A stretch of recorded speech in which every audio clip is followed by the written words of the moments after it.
여러분, 혹시 이런 경험 있으신가요? 좋은 사람들과 맛있는 식사를 마치고 계산대 앞에 섰는데 유독 한 사람만 늘 타이밍 좋게 화장실에 간다거나 아차, 지갑을 차에 두고 왔네. 라며 머리를 긁적이는 모습을 본 적 말입니다. 한두 번은 그럴 수 있다 생각하지만 만날 때마다 아이고, 내가 계산하려고 했는데. 라며 이미 닫힌 지갑 앞에서 아쉬운 연기를 펼치는 모습을 보면 마음속에 복잡한 감정이 피어오르기 시작합니다. 더 기가 막히는 건 남이 살 땐 메뉴판에서 가장 비싼 음식을 고르던 사람이 정작 자기 지갑을 열 땐 언제 그랬냐는 듯 가장 저렴한 메뉴를 고르는 이중적인 모습을 볼 때죠. 도대체 왜 이러는 걸까요? 정말 돈이 없어서일까요?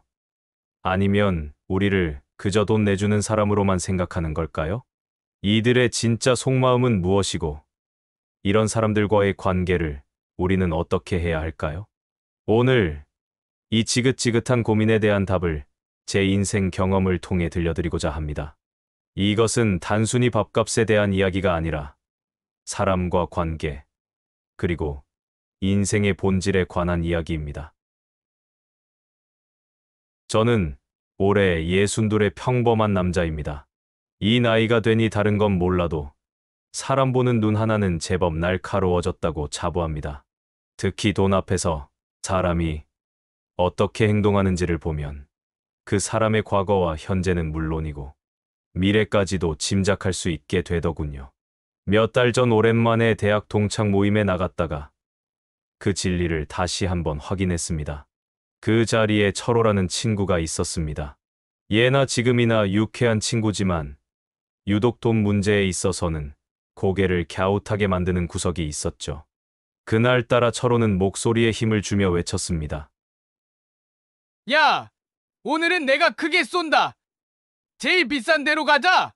그 말에 모두들 신이 나서 평소엔 잘 가지 못했던 고급 한정식 집의 자리를 잡았습니다. 그런데 즐거운 식사가 끝나고 계산할 시간이 되자 아니나 다를까 철호의 모습이 보이지 않았습니다. 누군가 물으니 아까 화장실 간다던데? 라는 대답이 돌아왔죠. 결국 다른 친구가 카드를 꺼내 들었고 모든 계산이 끝난 뒤에야 철호는 태연한 얼굴로 나타나 외쳤습니다. 벌써 계산했어? 내가 하려고 했는데. 그 뻔뻔한 대사에 다들 허탈하게 웃었지만 저는 웃을 수가 없었습니다. 저것은 실수가 아니라 철저히 계산된 행동이라는 것을 너무나도 잘 알고 있었기 때문입니다. 이런 일이 한두 번이 아니었거든요. 철호와 함께하는 모임에서는 항상 누군가 다른 사람이 계산을 했습니다.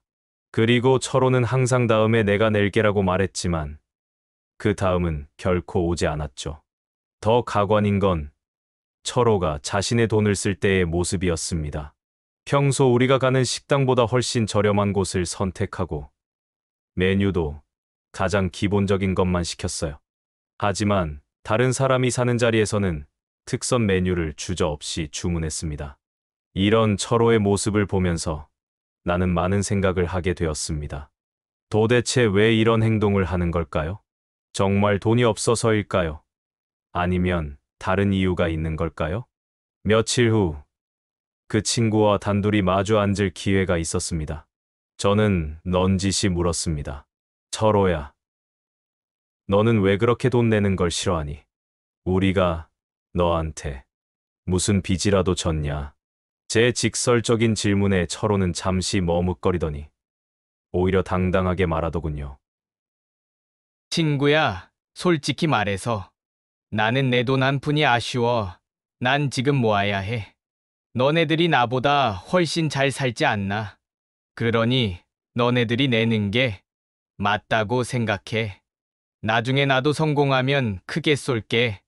저는 그 말을 듣고 실소를 금할 수 없었습니다. 자신의 이기심과 뻔뻔함을 합리적인 생각으로 포장하는 능력에 감탄이 나올 지경이었습니다. 그럼 자네 얼마 전에 뽑은 새 차랑 가족들이랑 다녀온 해외여행은 다 어디서 난 돈인가? 우리 돈은 소중하지 않고 자네 돈만 소중한 건가? 제 반박에 그는 그건 나를 위한 투자고 이건 경우가 다르지. 라며 얼굴을 붉혔습니다. 더 이상 대화할 가치를 느끼지 못했습니다. 자신을 위한 지출은 투자이고 타인과의 관계를 위한 지출은 낭비라고 여기는 사람과는 마음을 나눌 수 없는 법입니다. 이런 유형의 인간은 어디에나 있습니다. 제 직장 후배였던 박 과장도 그랬습니다. 그는 회식 장소를 정할 때면 늘 법인카드로 긁는 건데 이럴 때 비싼 거 먹어야죠. 라며 최고급 식당을 고집했습니다. 하지만 개인적으로 후배들에게 밥 한 끼 살 때는 1,000원짜리 한 장에도 벌벌 떠는 구두쇠로 돌변했죠. 남의 돈은 펑펑 써도 죄책감이 없지만 자기 돈은 단 한 푼도 쓰기 싫어하는 전형적인 기생충 같은 사람이었습니다. 어느 날 나는 박 과장에게 조심스럽게 물어봤습니다. 박 과장, 혹시 요즘 경제적으로 어려운 일이 있나요? 박 과장은 갑자기 얼굴을 찌푸리며 대답했습니다. 무슨 말씀이세요? 저는 검소하게 사는 거예요. 요즘 같은 경기에 돈을 함부로 쓸 수 있나요? 하지만 박 과장의 SNS를 보면 이야기가 달랐습니다. 비싼 옷, 최신 전자제품, 해외여행 사진들이 가득했어요. 박 과장에게는 자신의 즐거움을 위한 지출은 투자였고 다른 사람과의 식사비는 낭비였던 것 같습니다. 이런 사람들을 보면서 나는 하나의 패턴을 발견했습니다. 밥값을 내지 않는 사람들에게는 공통된 특징이 있다는 것이었어요. 첫째, 그들은 자신의 행동을 합리화하는 데 매우 능숙합니다. 나는 형편이 어려워서, 나는 검소해서, 다음에 내가 낼게 같은 말들로 자신의 이기적인 행동을 포장하죠. 둘째, 그들은 상대방의 호의를 당연한 권리로 여깁니다. 남이 밥값을 내주는 것을 감사하게 생각하기보다는 자신이 받아 마땅한 대우라고 생각해요. 셋째, 그들은 자신의 이익을 위해서는 다른 사람의 감정이나 상황을 고려하지 않습니다. 상대방이 부담을 느낄 걸 알면서도 계속해서 같은 행동을 반복하죠. 이런 사람들과 오랫동안 관계를 유지하다 보면 결국 여러 가지 문제가 생기게 됩니다. 몇 년 전 내 직장 동료였던 이 씨와의 일이 생각납니다. 이 씨는 정말 좋은 사람이었어요. 마음도 따뜻하고 누구에게나 친절했죠. 특히 후배들에게는 항상 밥을 사주고 어려운 일이 있으면 도움을 주는 그런 사람이었습니다. 그런데 이 씨에게는 한 가지 문제가 있었어요. 바로 밥값을 내지 않는 사람들을 제대로 거절하지 못한다는 것이었습니다. 이 씨는 항상 이렇게 말했어요. 괜찮아요. 제가 낼게요. 어차피 함께 먹는 건데 뭐. 처음에는 주변 사람들도 이 씨의 배려에 감사해했습니다. 하지만 시간이 지나면서 이상한 일들이 일어나기 시작했어요. 몇몇 사람들이 이 씨의 호의를 당연하게 여기기 시작한 것입니다. 특히 입사동기 최 씨는 심각했어요. 이 씨가 밥을 사주는 것이 당연하다는 듯이 행동했습니다. 심지어 다른 사람들 앞에서 이 과장님이 맛있는데 알고 계시니까 따라가면 돼요라고 말하기도 했죠. 최 씨뿐만 아니라 다른 몇몇 사람들도 비슷한 태도를 보이기 시작했습니다. 이 씨와 함께 식사할 때는 비싼 메뉴를 주문하고 추가 주문도 서슴지 않았어요. 그러면서도 감사 인사 한마디 제대로 하지 않았습니다. 이런 상황이 계속되자 이 씨는 점점 스트레스를 받기 시작했어요. 어느 날 이 씨가 나에게 고민을 털어놓았습니다.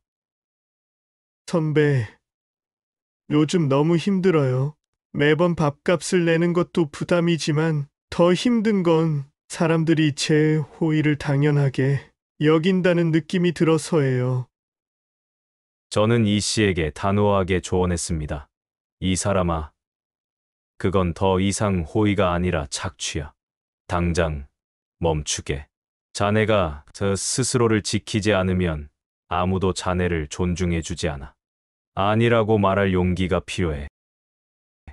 하지만 이 씨는 여전히 거절하는 것을 어려워했어요. 그런 말을 하면 사람들이 저를 어떻게 생각할까요? 이 씨는 몇 개월 후 다른 부서로 이동하게 되었습니다. 업무상 이유였지만 나는 이 씨가 이 상황을 벗어나서 잘 되었다 생각하면서도 새로 간 부서에서는 달리 행동해야 할 텐데 하며 걱정했습니다. 몇 주 후 나는 우연히 이 씨를 만났습니다. 이 씨는 새로운 부서에서 잘 지내고 있다고 했어요. 그리고 한 가지 달라진 점이 있다고 했습니다. 요즘은 처음부터 더치페이를 제안해요. 그러니까 훨씬 편해졌어요. 왜 진작 그렇게 하지 않았을까 싶을 정도로요. 이 씨의 이야기를 들으며 나는 많은 것을 느꼈습니다. 때로는 선량함이 독이 될 수도 있다는 것을, 그리고 적절한 경계선을 긋는 것이 얼마나 중요한지를 말이죠. 하지만 밥값을 내지 않는 사람들의 이야기에는 또 다른 면이 있습니다. 그들 중 일부는 정말로 경제적인 어려움을 겪고 있을 수도 있어요. 내 친구 중에 정 씨라는 사람이 있었습니다. 정 씨는 몇 년 전 사업에 실패하면서 큰 빚을 지게 되었어요. 그 이후로 정 씨는 모든 지출을 극도로 아끼며 살아야 했습니다. 정 씨와 식사를 할 때 나는 항상 조심스러웠어요. 정 씨가 부담을 느끼지 않도록 저렴한 곳을 선택하거나 자연스럽게 내가 계산을 하곤 했죠. 하지만 정 씨는 다른 사람들과 달랐습니다. 비록 경제적으로 어려운 상황이지만 정 씨는 항상 감사함을 표현했어요. 친구야, 정말 미안해. 요즘 형편이 어려워서 제대로 대접도 못하고 나중에 형편이 나아지면 꼭 보답할게. 정 씨의 이런 말들은 진심이 느껴졌습니다. 그리고 실제로 정 씨는 상황이 조금 나아질 때마다 작은 선물이라도 가져와서 고마움을 표현했어요. 몇 년 후 정 씨의 상황이 많이 좋아졌습니다. 새로운 사업이 잘 되면서 예전의 여유를 되찾게 된 것이죠. 그때 정 씨가 한 일은 정말 감동적이었어요. 정 씨는 그동안 도움을 받았던 사람들을 하나씩 찾아가서 감사 인사를 했습니다. 그리고 정말 좋은 식당에서 정성스럽게 식사를 대접했어요. 그동안 정말 고마웠어. 너가 아니었다면 그 힘든 시기를 어떻게 버텼을지 모르겠어. 정 씨의 이런 모습을 보면서 나는 깨달았습니다. 진짜 어려운 상황에 있는 사람과 그냥 밥값을 내기 싫어하는 사람은 완전히 다르다는 것을요. 진짜 어려운 사람은 다른 사람의 호의에 대해 감사함을 느끼고 언젠가는 보답하려고 노력합니다. 하지만 그냥 밥값을 내기 싫어하는 사람은 다른 사람의 호의를 당연하게 여기고 보답할 생각도 하지 않아요. 이것이 바로 진짜 어려운 사람과 그냥 밥값 내기 싫은 사람의 결정적인 차이입니다. 한쪽은 마음의 빚을 지고 갚으려 노력하지만 다른 한쪽은 타인의 호의를 자신의 권리로 착각하고 착취하려 들 뿐입니다. 이런 얌체들을 걸러내기 위해 저는 한 번은 모임에서 회비제를 제안한 적이 있습니다. 그 당시 우리 모임에는 밥값을 거의 내지 않는 사람이 2명 있었습니다. 한 명은 앞서 말한 철호였고 다른 한 명은 태호라는 친구였어요. 공평하게 돈을 미리 걷어서 모든 비용을 충당하자는 제안에 아니나 다를까 늘 밥값을 안 내던 철호와 태호의 얼굴이 굳어지더군요. 철호는 이렇게 말했어요. 그럴 필요까지 있나? 지금까지도 잘 해왔는데 너무 딱딱하게 하는 것 같은데? 태호도 비슷한 반응을 보였습니다. 회비를 미리 거두면 부담스러울 것 같은데 그냥 자연스럽게 하는 게 좋지 않을까? 하지만 저는 단호하게 밀어붙였습니다. 아니야. 이게 더 공평해. 누구는 매번 내고 누구는 안 내고 그러면 안 되잖아. 결국 회비제가 도입되었는데 그 후 철호와 태호의 모임 참석률이 급격히 떨어진 것이에요. 철호는 요즘 바빠서라는 핑계를 대며 모임에 나오지 않았고 태호는 아예 연락도 잘 안 되기 시작했습니다. 몇 달 후 철호가 나에게 전화를 걸어왔어요. 요즘 모임이 너무 형식적인 것 같아. 예전처럼 자유롭게 하면 안 될까? 나는 철호에게 물었습니다. 자유롭게 한다는 게 뭔 뜻이야? 그냥 예전처럼 자연스럽게 하는 거지. 굳이 돈을 미리 걷고 그럴 필요 없이. 철호의 진짜 속마음이 드러나는 순간이었습니다. 자신이 돈을 내지 않고도 모임에 참석할 수 있었던 예전 방식으로 돌아가고 싶어 하는 것이었어요. 나는 철호에게 분명하게 말했습니다. 철호야, 솔직히 말해서 지금까지 내가 밥값을 제대로 낸 적이 몇 번이나 되는지 생각해봐. 그리고 다른 친구들이 얼마나 부담을 느꼈을지도 생각해보고. 철호는 잠시 말이 없더니 갑자기 화를 내기 시작했습니다. 너는 왜 그래? 친구 사이에 그렇게 따져가면서 지내는 게 맞아? 나는 그저 다 같이 즐겁게 지내자는 건데. 철호의 이런 반응을 보면서 나는 확신했습니다. 이런 사람들은 절대 변하지 않는다는 것을요. 오히려 자신의 잘못을 지적받으면 화를 내며 상대방을 탓하기 시작합니다. 그 후로 철호와 태호는 우리 모임에서 자연스럽게 멀어졌습니다. 처음에는 좀 서운했지만 시간이 지나고 보니 모임의 분위기가 훨씬 좋아졌어요. 더 이상 계산 때마다 어색한 분위기가 생기지 않았고 모든 사람이 편안하게 식사를 즐길 수 있게 되었습니다. 이런 경험들을 통해 나는 하나의 중요한 교훈을 얻었습니다. 밥값을 내지 않는 사람들과의 관계는 결국 한계가 있다는 것이었어요.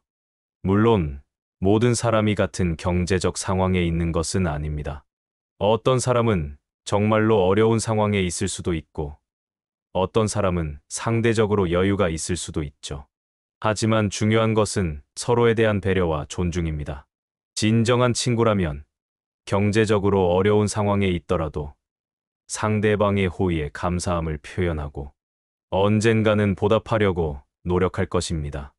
반대로 경제적으로 여유가 있다면 어려운 친구를 도와주려고 할 것이고요. 하지만 밥값을 내지 않는 사람들 중 상당수는 이런 기본적인 배려와 존중이 부족합니다. 그들은 자신의 이익만을 생각하고 다른 사람의 희생을 당연하게 여기죠.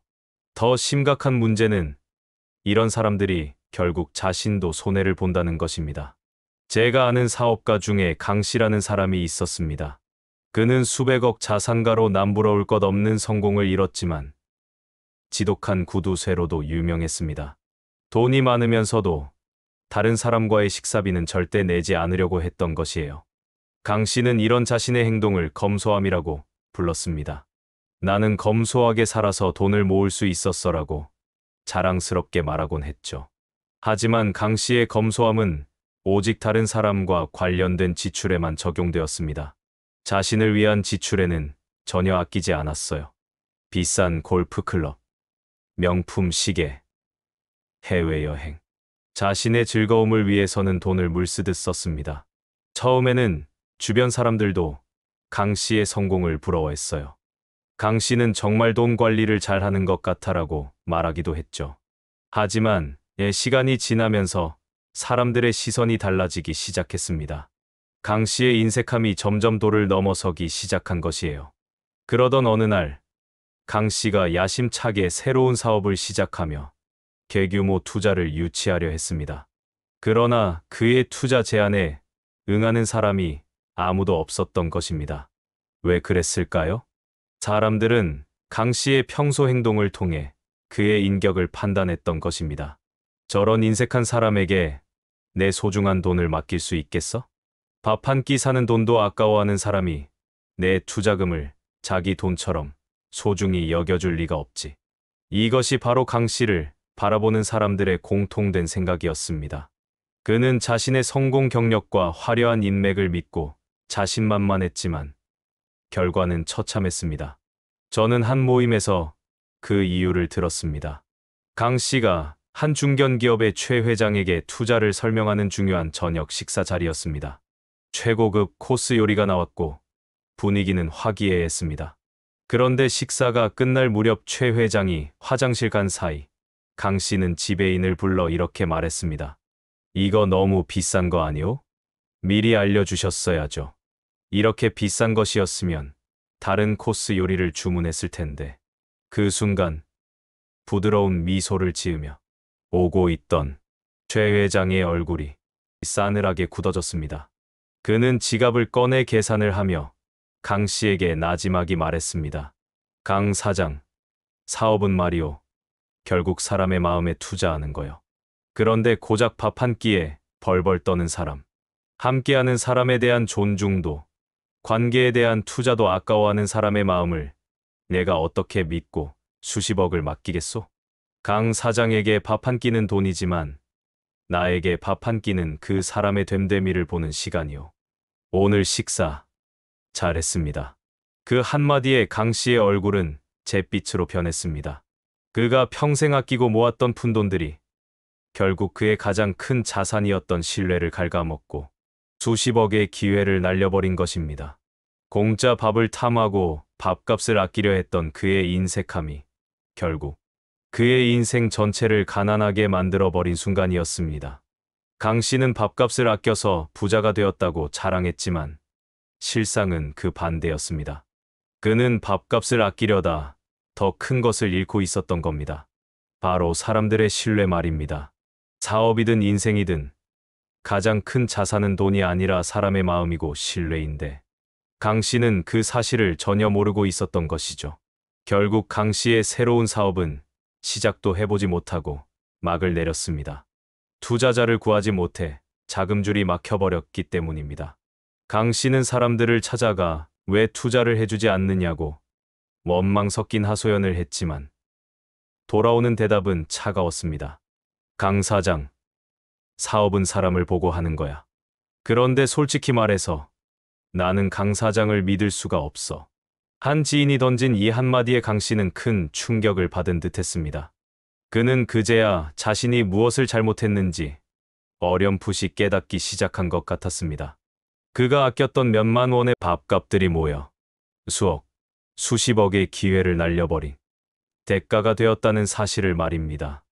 이것이 바로 밥값을 내지 않는 사람들이 결국 가난해질 수밖에 없는 이유입니다. 그들은 눈앞의 작은 이익에 눈이 멀어 더 큰 가치를 보지 못합니다. 밥 한 끼를 얻어먹는 걸 이득이라고 생각하지만 사실은 그 한 끼 때문에 자신의 인격과 신뢰를 팔아넘기고 있는 것이나 다름없습니다. 사람들은 생각보다 사소한 것으로 상대를 평가합니다. 특히 돈에 대한 태도는 그 사람의 됨됨이를 가장 적나라하게 보여주는 척도입니다. 내 돈은 소중하고 남의 돈은 가볍게 여기는 그 빈대 근성은 결국 주변의 모든 사람을 떠나가게 만듭니다. 친구나 동료, 선후배는 물론이고 심지어 가족까지도 등을 돌리게 되죠. 그렇게 혼자가 된 사람은 어떤 도움도 어떤 기회도 얻을 수 없습니다. 이 인색함이 스스로를 고립시켜 망하게 만드는 것입니다. 어쩌면 그들은 모를 겁니다. 공짜 점심은 세상에 없다는 말을요. 무언가를 얻으려면 반드시 그에 상응하는 대가를 치러야 합니다. 공짜 밥을 얻어먹는 것은 당장은 편하고 쉬운 길처럼 보일지 몰라도 결국에는 가장 비싼 대가를 요구하게 됩니다. 그것은 바로 자신의 평판과 인간관계, 그리고 미래의 기회입니다. 반대로 생각해보면 늘 밥값을 내는 사람들은 어떨까요? 그들은 바보라서, 돈이 넘쳐나서 항상 돈을 내는 걸까요? 물론 아닙니다. 앞서 이야기했던 제 직장 동료 이 씨처럼 남에게 싫은 소리 하는 것을 어려워하거나 다른 사람에게 비친 자신의 모습을 너무 신경 쓰기 때문에 어쩔 수 없이 지갑을 여는 사람도 있을 겁니다. 하지만 대부분의 경우 기꺼이 밥값을 내는 사람들은 그만한 이유가 있습니다. 그들은 돈보다 더 중요한 가치가 있다는 것을 알고 있는 사람들이에요. 바로 관계라는 가치 말입니다. 그들은 밥 한 끼를 사는 것을 단순히 돈을 쓰는 행위로 보지 않습니다. 함께하는 사람과의 관계를 위한 투자라고 생각하는 것이죠. 이 사람과 함께 보내는 시간이 즐겁다. 이 사람과의 인연을 계속 이어가고 싶다는 마음의 표현인 셈입니다. 물론 이런 마음을 이용하는 사람들 때문에 상처받기도 합니다. 이 씨의 경우처럼 말이죠. 그래서 우리는 현명하게 대처할 필요가 있습니다. 매번 밥값을 내주는 사람을 만날 때 우리는 어떤 태도를 가져야 할까요? 가장 중요한 것은 감사함을 잊지 않는 것입니다. 상대방의 호의가 계속되면 그것이 권리인 줄 착각하는 사람들이 많습니다. 하지만 그 사람도 자신의 돈이 소중하고 큰 마음을 내어 베풀고 있다는 것을 알아야 합니다. 덕분에 잘 먹었습니다. 정말 맛있었어요라는 말 한마디. 그리고 다음에는 제가 대접할게요라고 먼저 말하는 작은 행동이 관계를 더욱 건강하게 만듭니다. 형편이 어렵다면 밥이 아니어도 괜찮습니다. 작은 커피 한 잔이라도 대접하며 고마운 마음을 표현하는 것이 중요합니다. 만약 누군가가 나에게 늘 밥을 사준다면 그 사람의 배려를 당연하게 여겨서는 안 됩니다. 그 사람이 나에게 베푸는 것은 돈이 아니라 마음이라는 것을 기억해야 합니다. 그 마음을 소중히 여기고 나 역시 진심으로 그 사람을 대할 때 우리의 관계는 더욱 깊어지고 단단해질 수 있습니다. 결국 밥값 문제는 돈의 문제가 아니라 마음의 문제입니다. 상대방을 얼마나 존중하고 배려하는지, 그리고 우리의 관계를 얼마나 소중하게 생각하는지를 보여주는 바로미터인 셈이죠. 저는 가끔 생각해 봅니다. 밥값을 내지 않으려고 애쓰는 그 사람들은 과연 그렇게 아낀 돈으로 무엇을 얻었을까? 아마 통장에 몇 푼의 돈이 더 쌓였을지 몰라도 그들의 마음은 누구보다 가난할 것입니다. 진정한 부는 통장 잔고가 아니라 내 곁에 얼마나 좋은 사람들이 함께하느냐에 달려 있기 때문입니다. 나이가 들면서 점점 더 깨닫게 됩니다. 인생에서 가장 중요한 것은 거창한 성공이나 명예가 아니라는 것을요. 힘들 때 기댈 수 있는 사람, 기쁠 때 함께 웃을 수 있는 사람이 곁에 있다는 것. 그것이야말로 진짜 행복이고 진짜 성공이라는 것을 말입니다. 우리는 살면서 수많은 사람과 밥을 먹습니다. 그 평범한 식사 자리에서 우리는 누군가의 진짜 모습을 발견하기도 하고 또 나의 진짜 모습을 보여주기도 합니다. 그 작은 밥상 앞에서 오고 가는 것은 단순히 음식이 아니라 서로의 마음과 진심입니다. 결론적으로 제 인생을 돌이켜보면 밥값을 내주던 고마운 사람들이 참 많았습니다. 젊은 시절, 주머니 사정이 넉넉지 않을 때 묵묵히 계산대로 향하던 선배의 뒷모습, 힘들 때마다 기운내라며 따뜻한 밥 한 끼를 사주던 친구의 얼굴이 떠오릅니다. 그들이 내어준 것은 단순한 밥값이 아니었습니다. 그것은 위로였고 응원이었으며 나라는 사람에 대한 믿음이었습니다. 그 따뜻한 밥 한 끼의 힘으로 저는 어려운 시절을 버텨냈고 다시 일어설 수 있었습니다.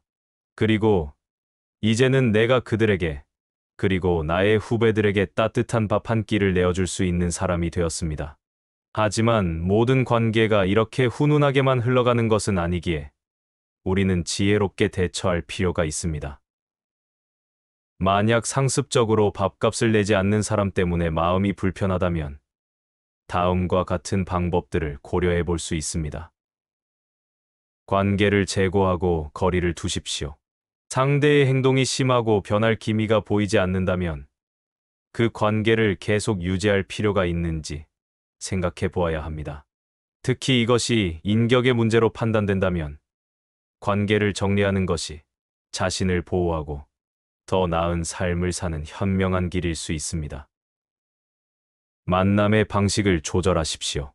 때로는 만남의 횟수를 줄이거나 정말 감당할 수 있겠다 싶을 때만 만나는 것이 방법이 될 수 있습니다. 밥을 사주면서까지 만나고 싶지 않다면 만나지 않으면 그만입니다. 상대가 정말 경제적으로 힘든 상황이라면 잠시 거리를 두며 기다려주는 것도 하나의 방법입니다. 원칙을 세우고 명확하게 소통하십시오. 처음부터 오늘은 각자 내는 게 어때? 라고 제안하거나 모임 회비를 걷는 것도 좋은 방법입니다. 이는 불필요한 감정 소모를 막아줍니다. 때로는 내가 계산하려 했다니 이번엔 내게 기회를 줄게라며 상대의 의사를 확인해 볼 수도 있습니다. 직접적으로 자신의 부담을 이야기하는 것이 잠시 불편할 수는 있어도 골마 터지는 것보다는 훨씬 낫습니다. 웃어넘기면 상대의 행동은 반복될 뿐입니다. 솔직한 대화 후에도 변화가 없다면 관계를 정리해야 합니다. 여러 노력에도 상대의 태도가 변하지 않는다면 미련을 버리는 것이 좋습니다. 그 관계의 끝에서 가장 중요하게 여겨야 할 것은 타인의 시선이 아닌 바로 자신의 감정과 삶입니다. 반대로 누군가 나에게 늘 고맙게 밥을 사준다면 그 배려를 당연하게 여겨서는 안 됩니다. 감사함을 잊지 말고 표현해야 합니다. 덕분에 잘 먹었다는 말은 기본이고 작은 커피 한 잔이라도 대접하며 마음을 표현하는 것이 중요합니다. 고의가 권리가 되어서는 안 됩니다. 상대방의 배려에 익숙해져 그것을 당연한 권리로 착각하는 순간 관계에는 금이 가기 시작합니다. 최소한 상대가 2번 사면 한 번은 내가 사겠다는 마음가짐을 갖는 것이 좋습니다. 균형을 맞추려 노력해야 합니다. 형편이 어렵더라도 어떻게든 기여하려는 마음과 행동은 관계를 더욱 단단하게 만듭니다. 밥값을 계산하는 그 짧은 순간, 우리는 어쩌면 인생에서 가장 중요한 선택을 하고 있는지도 모릅니다. 눈앞의 작은 이익을 택할 것인가? 아니면 보이지 않는 더 큰 가치인 사람을 택할 것인가? 이 영상을 보시는 여러분은 어떤 선택을 하시겠습니까? 아마 그 선택이 당신의 남은 인생을 결정하게 될지도 모릅니다. 안녕하세요, 여러분. 오늘 사연자님께서 보내주신 이야기, 그 밥값 앞에서만 작아지는 사람들, 이거에 대해 좀 깊이 얘기 나눠볼까 합니다. 네, 이 사연 읽으면서 정말 많은 분들이 내 얘긴데 하셨을 것 같아요. 네, 맛있는 밥 먹고 나서 꼭 그 계산대 앞에서 벌어지는 미묘한 상황들 있잖아요. 맞아요. 그 눈치 싸움 아니면 꼭 타이밍 좋게 화장실 간다거나 전화 온다거나. 그렇죠. 거의 뭐 인간관계에서 한 번쯤은 다들 겪어보셨을 법한 일이죠. 네. 특히 사연에 나온 그 대학 동창 철호 씨. 이분은 진짜 자기가 꼭 낼 것처럼 막 큰 소리 쳐놓고 네, 결정적인 순간에 그냥 싹 사라지는 유형. 이런 분들 꼭 있잖아요. 흔하죠. 심지어 나중에 내가 내려고 했는데 하면서. 맞아요. 그러면서 뭐 너희가 더 잘 버니까 내는 게 맞지. 이런 식으로 합리화까지 한다니. 이게 그냥 얄밉다 이걸 넘어서는 문제 같아요. 관계 자체를 좀 흔드는. 네, 맞습니다. 오늘 이 사연을 통해서 이런 행동 뒤에 숨은 심리가 뭔지, 또 우리가 어떻게 좀 현명하게 대처할 수 있을지 알아보면 좋겠습니다. 좋아요. 사연에서도 딱 짚어주셨는데 그 철호 씨나 박 과장 같은 분들, 이런 행동에 어떤 패턴 같은 게 보여요? 패턴이요? 어떤? 일단 자기 합리화, 이게 아주 그냥 몸에 배어 있어요. 나는 원래 검소한 사람이다. 다음에 내가 꼭 살게. 이런 식으로 일단 넘어가고 보는 거죠. 포장하는 거네요. 자기 행동을. 그렇죠. 그리고 두 번째는 다른 사람이 내주는 걸 너무 당연하게 여겨요. 무슨 권리처럼. 감사함보다는 당연함. 네, 그게 문제죠. 그러게요. 근데 사연에서도 나왔기면 그 정씨처럼 정말 경제적으로 좀 힘들어서 미안해하고 고마워하고 어떻게든 나중에 커피라도 사려고 하고 이런 분들하고는 확실히 다른 거잖아요. 그럼요. 그건 완전히 다르죠. 결국 이게 뭐랄까 단순 돈 문제가 아니라 그 마음, 태도의 문제라는 거예요. 마음과 태도, 핵심이네요. 정확합니다. 그 마음가짐의 차이가 커요. 그리고 이런 좀 얌체 같은 행동 있잖아요. 이게 당장은 몇 푼 아끼는 것 같아도 길게 보면 엄청난 손해를 불러올 수 있거든요. 손해요? 어떤 손해죠? 사연에 그 사업가 강 씨 이야기 나오잖아요. 수백억 자산가인데도 밥값 몇 번 아끼려다가 사람들 신뢰를 그냥 다 잃어버린 거죠. 맞다. 그 얘기 있었죠. 그래서 결국 뭐 수십억짜리 사업 기회까지 날렸다고? 와. 네, 진짜 밥값 몇 푼 때문에요. 그래서 그 최 회장님이 하신 말씀, 밥 한 끼 먹는 거 보면 그 사람 댐댐이가 보인다는 말이 괜히 나온 게 아니에요. 와, 진짜 그 말이 딱 맞네요. 눈에 보이지 않는 신뢰라는 자산을 그냥 버린 거네요. 그렇죠. 눈앞에 작은 이익 줬다가 제일 중요한 사람이랑 신뢰를 다 놓쳐버린 거죠. 어리석은 선택이에요. 반면에 또 사연 속 이 씨처럼 이분은 너무 착해서 문제인데 계속 베풀기만 하다가 상처받는 경우도 참 마음 아프더라고요. 맞아요. 거절을 잘 못하고 계속 자기가 내다가 스트레스 받고 힘들어하고. 네. 그러다 결국 부서 옮기고 나서야 우리 이제 각자 내자 이렇게 말하고 좀 편해졌다는 이야기. 이게 참 많은 생각을 하게 만들어요. 그렇죠. 그럼 이제 진짜 중요한 건 이런 다양한 상황들 속에서 우리가 어떻게 해야 할까인 것 같아요. 맨날 계산 피하는 사람, 또 반대로 고맙게 늘 사주는 사람, 이 두 경우에 어떻게 대하는 게 지혜로운 걸까요? 네, 사연자님의 경험에서 우리가 배울 점이 많아요. 우선 그 상습적으로 밥값을 안 내는 사람. 만약에 이게 계속 반복되고 고쳐질 기미가 안 보인다. 그러면 좀 진지하게 관계 자체를 다시 생각해 볼 필요가 있어요. 관계를 재고한다. 아, 쉽지 않은 결정이지만 내 감정을 지키려면 필요할 수도 있겠네요. 네, 아니면 거리를 좀 두는 거죠. 굳이 스트레스 받으면서까지 만날 필요는 없으니까요. 거리 두기. 혹은 만나는 방식 자체를 조절할 수도 있어요. 만나는 횟수를 줄인다거나 아니면 만날 때부터 그냥 오늘은 각자 내는 걸로 하자고 딱 정하는 거죠. 아예 처음부터. 네. 아니면 뭐 이번엔 네가 낼 차례 같은데 이렇게 좀 직접적으로 얘기하는 용기도 필요할 수 있고요. 애매하게 넘어가면 계속 반복되거든요. 그렇죠. 돌려 말하면 잘 못 알아듣는 경우도 많으니까요. 맞아요. 여러 번 시도했는데도 전혀 변화가 없다면 뭐 관계를 정리하는 그런 결단도 때로는 필요합니다. 내 마음 지키는 게 중요하니까요. 단호함이 중요하군요. 알겠습니다. 그럼 반대로요. 늘 고맙게 먼저 나서서 사주시는 분들, 이런 분들께는 우리가 어떻게 해야 할까요? 이것도 관계에서 정말 중요한 부분이잖아요. 아, 그럼요. 이건 정말 기본 중에 기본인데요. 일단 진심으로 감사함을 표현하는 거. 아, 덕분에 정말 맛있게 잘 먹었습니다. 이 말 한마디가 정말 중요해요. 맞아요. 말 한마디가 천냥 빚 갚는다고. 그렇죠. 그리고 그 호의를 당연하게 생각하면 절대 안 돼요. 아, 저 사람은 원래 잘 사주는 사람이지 이렇게 생각하는 순간 관계는 좀 이상해질 수 있어요. 아, 당연하게 여기지 않기. 명심해야겠네요. 네. 상대방의 배려와 시간을 존중하는 마음이 꼭 필요하죠. 그럼 또 어떤 노력을 할 수 있을까요? 뭐 형편이 좀 어렵더라도 괜찮아요.